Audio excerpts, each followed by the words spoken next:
Thailand, కాంబోడియాల మధ్య యుద్ధానికి సంబంధించి నిన్నే మనం ఒక వివరాలు చెప్పుకున్నాం. ఇవాళ పత్రికలు హైలైట్ చేసినాయి.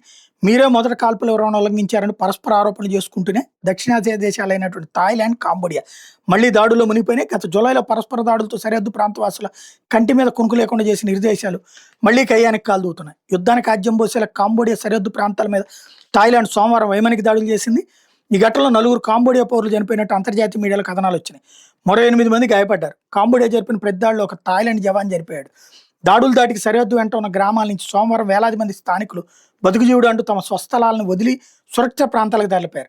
సరిహద్దు వెంట పలు గ్రామాల్లో ప్రజలను ఎప్పటికే ఖాళీ చేయించామని కాంబోడియా సమాచార శాఖ మంత్రి నేత్ పియాక్త్రా చెప్పారు. హింసను థాయిలాండ్ ఎప్పుడూ కోరుకోదు. యుద్ధాన్ని కానీ సైనిక చర్యను కానీ థాయిలాండ్ తనంతట తానుగా మొదలు పెట్టబోదు. కానీ దేశ ప్రజల భద్రతను పరిరక్షించేందుకు అవసరమైతే మరిన్ని దాడులు చేస్తాం. మా దేశ సార్వభౌమాధికారాన్ని ఉల్లంఘిస్తూ ఊరుకునేది లేదంటూ థాయిలాండ్ ప్రధానమంత్రి అనుతిన్ చార్న్విటకూల్ చెప్పుకొచ్చారు. మా దేశ సార్వభౌమత్వానికి ఎలాంటి ముప్పు లేదని తెలియదాకా దాడులు చేస్తూనే ఉంటామని థాయిలాండ్ విదేశాంగ శాఖ అధికారులు చెప్పారు.